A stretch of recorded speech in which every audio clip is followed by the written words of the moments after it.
You're listening to the Heart of Giving podcast with Art Taylor, powered by bbbgive.org. Here we explore the motivations that form the basis of giving and service. We inspire generosity and celebrate the transformative effects that giving and service have on the human spirit and on community. The conversations featured on the podcast also uncover giving strategies that educate and provide tools to help listeners make impactful gifts of both their time and money. We hope you enjoy this episode. Welcome to the Heart of Giving podcast, powered by bbbgive.org. Give.org is the nation's standards-based charity evaluator and your one-stop source for information on giving and reports on the most asked about charities. I'm Art Taylor, your host. Well, as we come to the end of our first season with the Heart of Giving podcast, we thought we would do a retrospective of some of our guests and episodes on the question of what drove them to a career of service and giving and what types of causes in some cases they support. I hope you'll enjoy this walk down memory lane. Dr. Helene Gail, the CEO of the Chicago Community Trust, talks about her early days and upbringing and how that influenced her career and her desire to give back. For all of us, where we come from and the things that we learned growing up really do help to shape our lives. And I feel like I was very fortunate to be born into a family that felt that giving back was a part of what we were put on this earth for. My parents stressed to all five of us that it was important for us to get a good education, but that we should also use that education in a way that could contribute to making the society a better place and create positive social change. I also feel fortunate that I grew up in a time in the mid to late 60s when there was so much social change going on in our nation and around the world, whether it was the civil rights movement, women's liberation struggles in Africa, anti-war, all of these sorts of things, large movements where people were coming together to create positive change. And so for me, as a young adolescent and adolescent growing up during those times, it gave me the sense of wanting to be part of something bigger than myself. And I saw how people banding together could create really powerful social change. And so I think those two things, my family influence, the influence of the times that I grew up in, really did have a huge impact on me wanting to be able to be part of creating positive social change. As I think back to my own life, I can think of specific moments that sort of set me on this particular path, one of which was growing up in the YMCA movement and having great men around me who sort of shaped what I would become. As you think back, are there specific relationships or activities that you engaged in or moments that you can think back to that sort of shaped you in some way that maybe you didn't even understand at the time? Well, when I think back, particularly during my high school days, I was very involved in both student government at large, but also with the Black Student Union at the time. And I think those two, being very involved in kind of student government and really, again, being around people who were trying to create in our own environment positive change. I also grew up in Buffalo around very nurturing and influential Black professionals. So I saw people who were lawyers and doctors and judges and councilmen for the local district and, you know, had that group of elders around me who believed in me and my friends and really wanted to make sure that we had that sense of what was possible and that we believed in ourselves and believed that we could accomplish great things. And so I think having that village, if you will, that helped to nurture me and give me a sense of what the possible was made a big difference for me as well. Kevin Washington, the former CEO of the YMCA of USA, talks about his early life and upbringing in the Y and his long career of giving and service through primarily the YMCA. I think I connected with you when I was about maybe 11 years old. Yeah, but that sounds about right. Yeah, but by that time, you had already been in the Y for many years. How did you get connected to the Y as a boy? Yeah. Artie, it's so interesting you tell the story because you and I both know the neighborhoods we grew up in. I was fortunate, as you were, to be at the Christian Street Y because of Bill Morton. Bill Morton was a youth director in South Philadelphia who cared about people like you and I, Artie. And he wanted to ensure that we got the kind of support that we needed to cross that ever tough bridge, if you will, from adolescence to adulthood.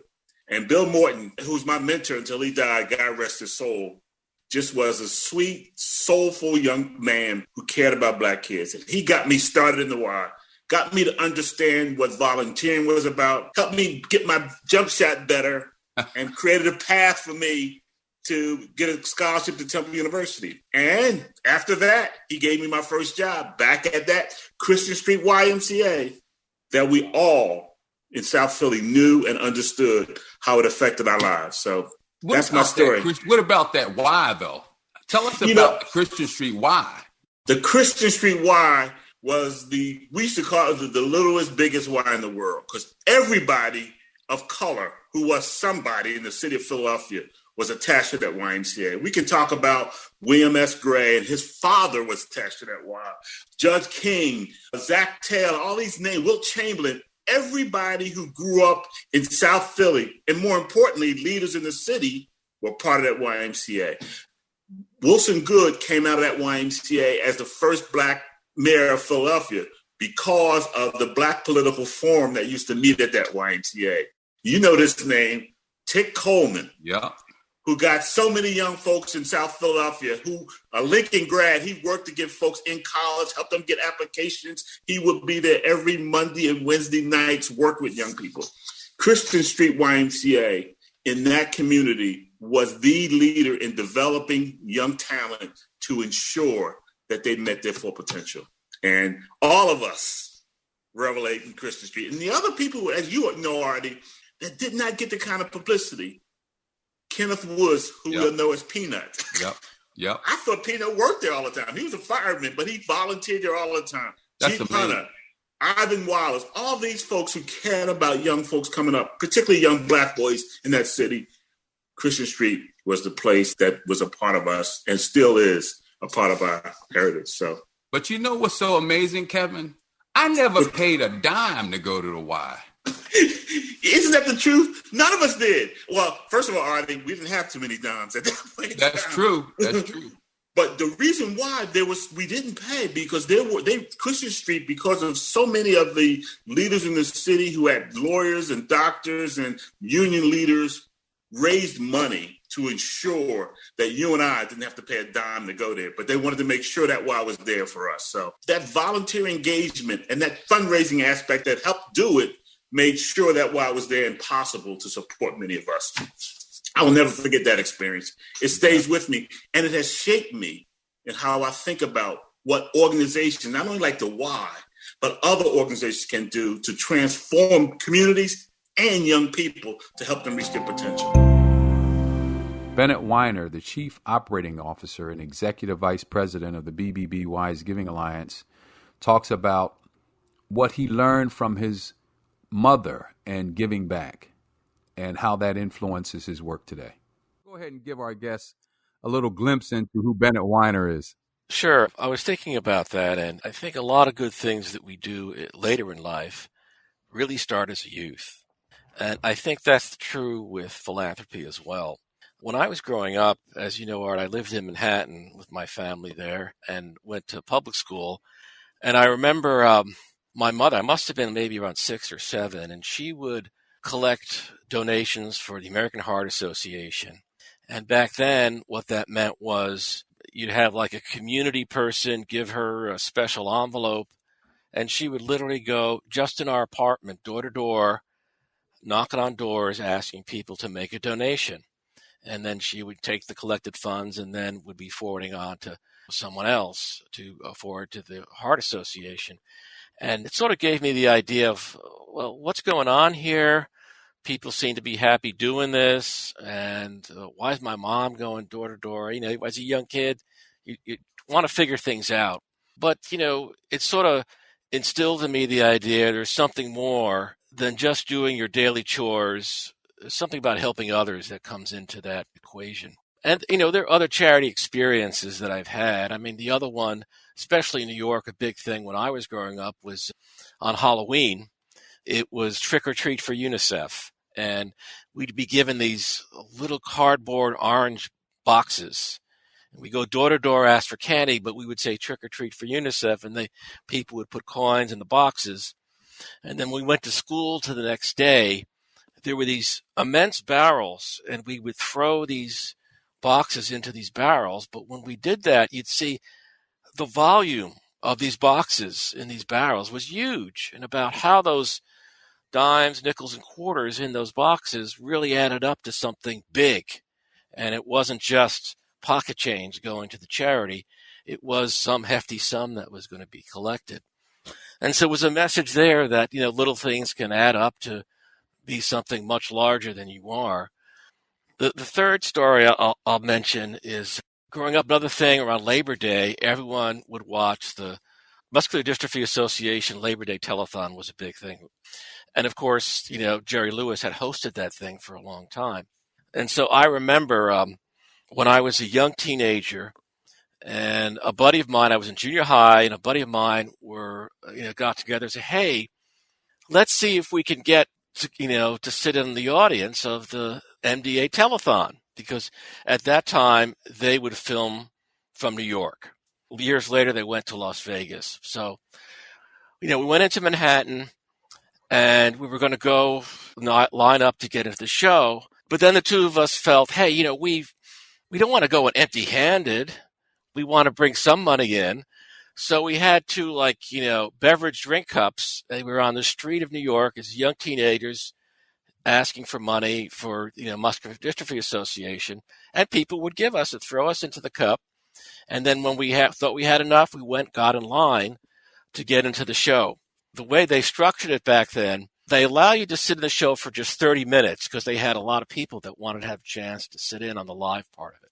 So you go in, you sit for 30 minutes, and you have to go out. Then another group comes in. That's how they did it.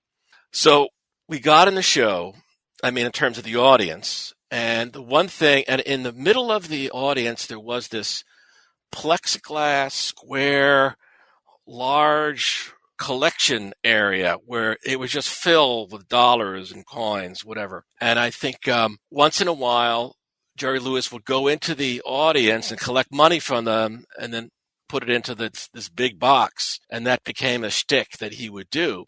So, of course, we were there. A lot of people in the audience were clamoring for him to come down and interact with the audience. So he would do that. And we were excited about that possibility because we had a bucket of coins also.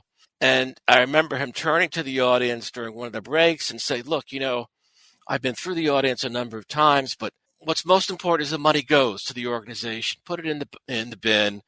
And, that's what we're really here for. And then he went back to the show when it got on again. So that's what we did. We put our money into the big bin. But I guess that there's another message there, in that sometimes you get engaged in philanthropy because of a celebrity, because you want to interact. And, we were young kids, and that's what we wanted to do. But the real important message there, it's not the celebrity that really is important. It's the cause, and it's the charity that you're trying to help. And sometimes people lose sight of that when they get engaged in philanthropy as well. And that was a valuable lesson that I think holds true, and the more I've learned about charities later on. So anyway, those three stories are sort of youthful lessons about philanthropy that taught me at a very early age some valuable concepts, I think, that are important even today. Let's listen to Nancy Brown, the CEO of the American Heart Association.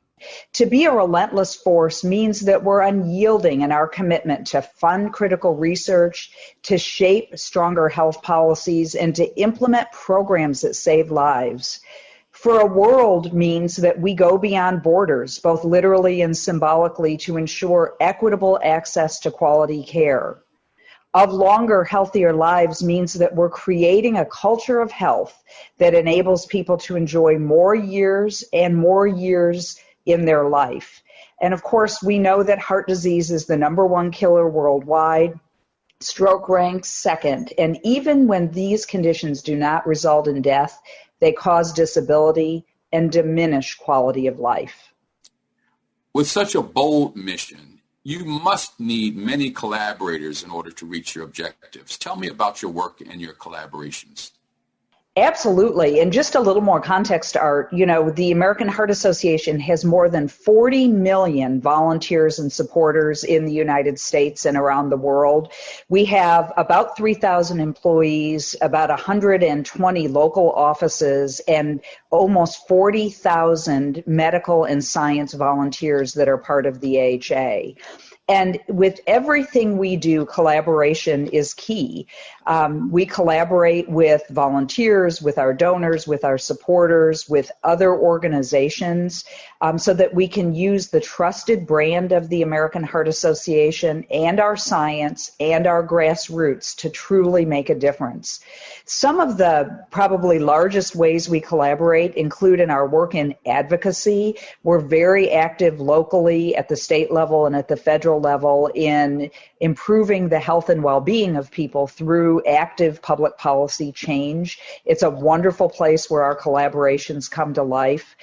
In the area of science, we work with a number of other organizations to write treatment guidelines and scientific statements that really define the cardiovascular care and stroke care paradigms in this country. And of course, we work with companies and other organizations to help provide information and engage people in solutions to improve their own health and well-being. So everywhere we go, collaboration is key, and we've always considered it a fundamental part of how we will reach the organization's goals. Our mantra has always been, we cannot do this alone. Through partnerships, we will achieve so much more than anything we could do by ourselves. Now my friend and former ambassador, Alfred E Leonhart, talks about his early days and upbringing and how that influenced his giving and service. I really want to get into your career today and how it laid a foundation for a life of service, and what lessons you will probably have for many people coming along today about the importance of service and giving. But let's start with your upbringing. You were raised in New York City, and how did your upbringing really shape the man you would become as a servant to society and to the world? Well, that's a great question because like many people today, you think of people in their lives who made a difference and who at key moments in their lives inspired them to do more. In my case, it was my mother. My mother was the rock of our family. She was the rock of our little community there in Harlem, New York. She was someone who inspired in me the idea that you could do more in life if you only had a purpose and kept in mind it's about helping other people. And so she was the person who inspired me, and quite frankly, although she's passed away, she continues to inspire me. What were some of the lessons that you got specifically from your mom and activities that she maybe engaged you in that laid that foundation? Well, Mom saw the sky as the limit. She had us involved in everything from Cub Scouts, Boy Scouts, acolytes at the church. We were involved as altar boys. We were involved in all manner of activities. She ensured that my brothers and I and my sister always looked to improve ourselves, no matter what it was that we undertook. Mom would always say, do the very best you could. And she always stressed that you always look for opportunities to give back. It was not all about you, but also how do you help humankind? And so Mom was that inspiration for us. And quite frankly, my two brothers and my sister have also passed on, but they in their lives were very successful in service. My one brother was a retired New York City policeman. Another was a retired New York City fireman. And my sister was an executive for a large telephone company. But it was always about service in ensuring that you could make a difference in the world and helping people in their lives. Frances Wolf, the First Lady of Pennsylvania, talks about why education is so important to their giving. So let me ask you about the causes that matter to you most and whether those causes have evolved over time. When I look at your career, I can certainly say your interests in your careers have varied, throughout your life. Has that also had an effect on the causes that matter to you most, or have they remained relatively consistent? I think sort of the subtext, as you would say, running through everything, is the idea of or the importance of education. When I graduated from college, SOAS, from London University, and I was not a stellar student. I was, I had a wonderful time at college. It was a very good time. But one of the things about a month or two after I graduated, my grandfather, who emigrated from Italy, wrote me a letter, and I still have it. And it's beautiful handwriting, very ornate, of a time when people were, taught cursive in the grandest fashion. And, he talked about me being at university, the first of his grandchildren, to have gone to university, and, what a good thing it was. But at the end, he said, by doing that, this act of you graduating, you have brought honor to the family. And that was another thing that was instilled in us, that it was almost a job. It was a responsibility for all of us, for my mother and her family, and she brought it to myself and to me and my siblings. This is a job that you have to do, and do it, really well to the best of your ability. But this is, serious work, and it is important work. And if I think of, the things that we've been involved with in different ways, that expression, you don't want to teach someone, to give someone something, but you want to teach them to fish. You want to teach them, how to do something, because that kind of thinking has influenced the kinds of things that we've been involved with. But chief among them are educational institutions. You and I know that, since we've both been on a shared tenure on a college board, that it is transformative. It changes any person's life. And if we can get more people trained to think at a higher level, to perform at a higher level, and it's not always sort of academic scholar, but even in technical schools, to think in a mechanical way at a higher level, it affects all of the rest of us. It affects all of our lives, and the rest of the community around each individual, for all of us. And so those are the kinds of organizations and the causes that I get excited about and get excited about supporting. Business mogul Andre Hughes talks about what drove his shift to philanthropy. I would really appreciate it if you would share with us how you came to, start something focused on social good after spending so much of your life helping corporations succeed. And we'd also like to get into how you actually rose to a career in business and where you started. So, I grew up in Chicago, on the south side of Chicago in a place called Inglewood. I have two phenomenal parents. They're still with us. They were big on saving and working hard. And so I learned at least those two things from them. But some great people were in my life throughout high school and college at Purdue, where I studied engineering, that created some first opportunities for me that got me into corporate America, eventually over to a place called Arthur Andersen, which had a very small division, a consulting division called the Management Consulting Division. And I joined that group right after completing my master's in finance at the University of Chicago. And the reason we joined them was because they were looking for someone with telecommunication skills, and they were wanting to create a telecommunications practice. And so they were looking for some people that had, steep experience. I had spent right out of Purdue about 4 years with AT&T, another year with MCI. I came over to be one of the leaders in their telecommunications business, eventually started a practice around network consulting that I founded that grew very quickly to $1 billion practice.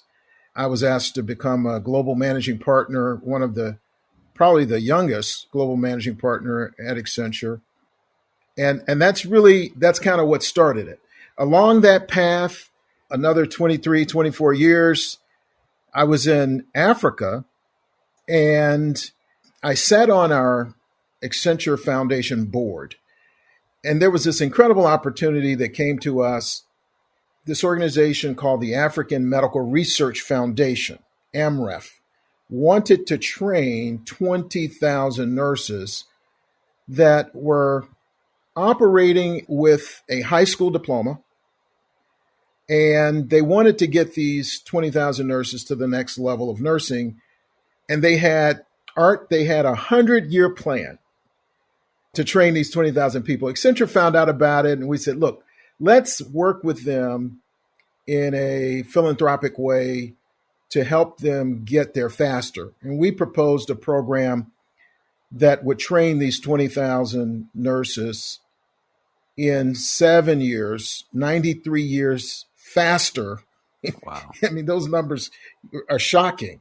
93 years faster than their plan. And it was through that experience, Art, that I'm now in Africa overseeing how this program is coming along. The first 89 nurses are about to graduate. I'm speaking at the graduation as one of the keynote speakers. And, it was a heart fulfilling kind of thing. And right after that, I'm out greeting the family members, and I ask the leaders, I'm there for a couple of weeks, 3 weeks, and I asked the leaders previously to take me to the good, the bad, and the ugly. And there was this one place, Art, called Kibera. And it's well known. It's probably the largest slum in the world, or the second largest. Nobody's competing to be the worst, right? And they just refused to take me there. But for some reason, the way I interacted with these families after this graduation, they were touched to say, okay, we're going to take you. And they said, do you want to go back to the hotel and change? And I said, no, let's go just like this. And I didn't want them to change their mind.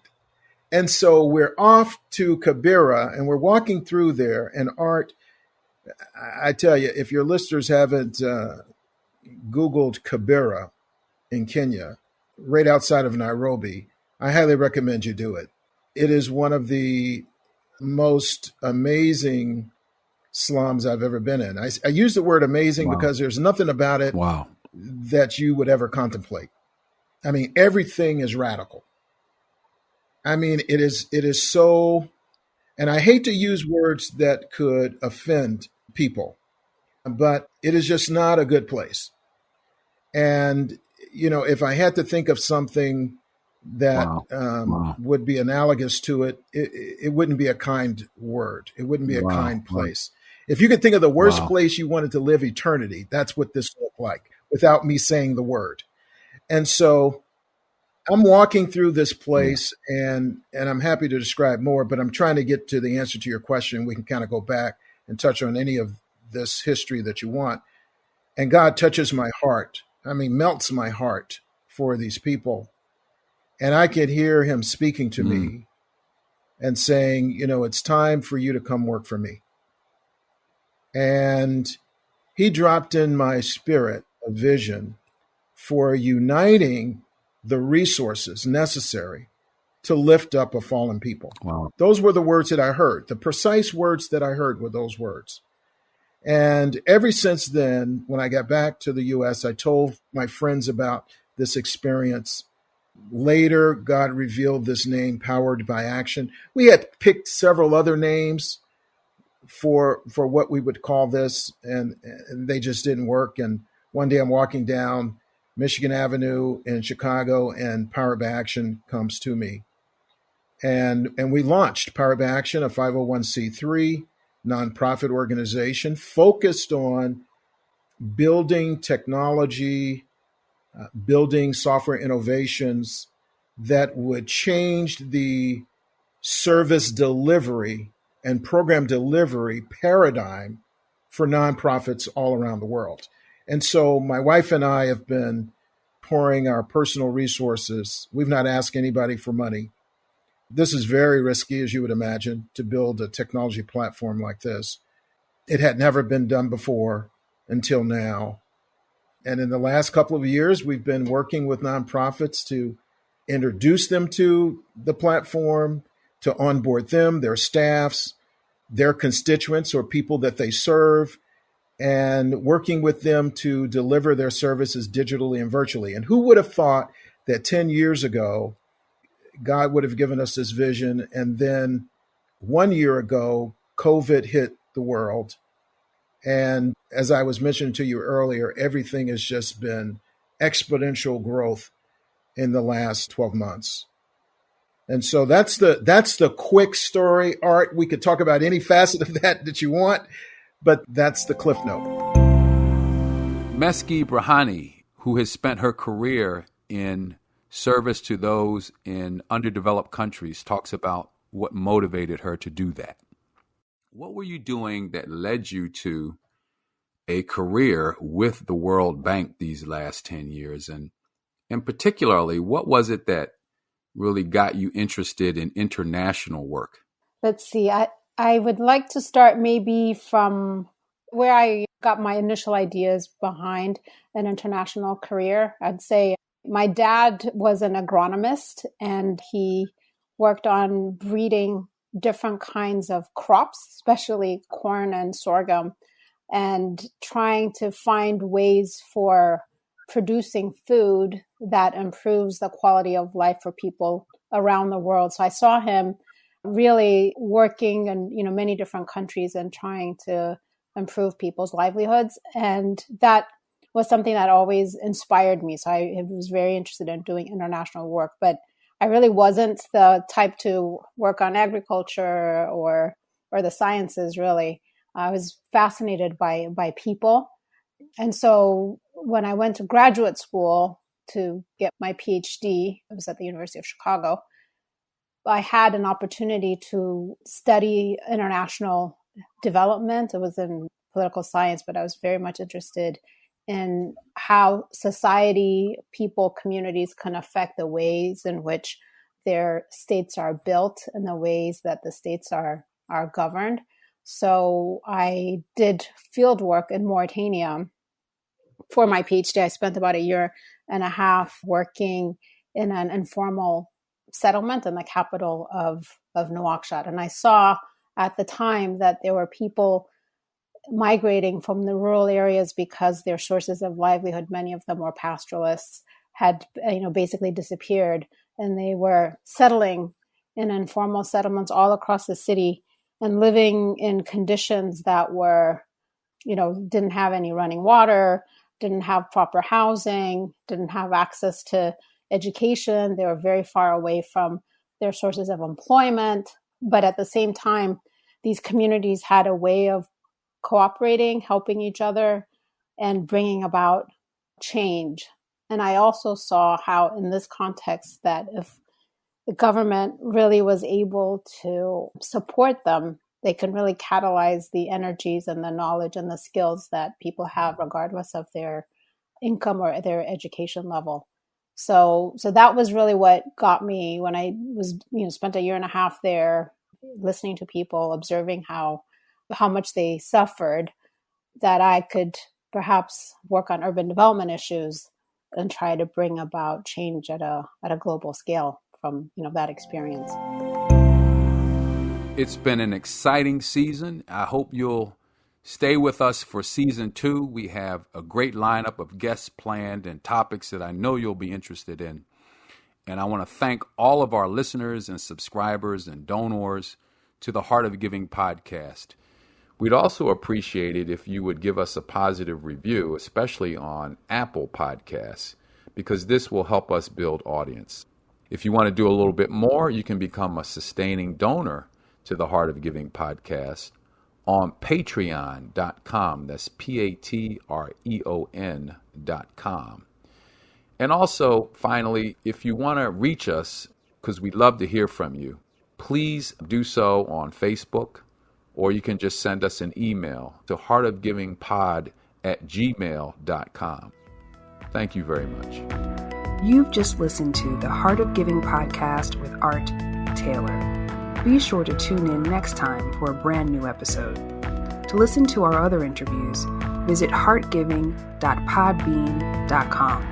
That's heartgiving.podbean.com.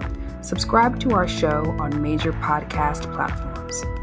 The thoughts and opinions expressed on this podcast are the views and opinions of the guests, not those of the BBB Wise Giving Alliance or program affiliates. This podcast is for information and educational purposes only and is copyrighted with all rights reserved. This podcast is protected by Podbean's terms of service.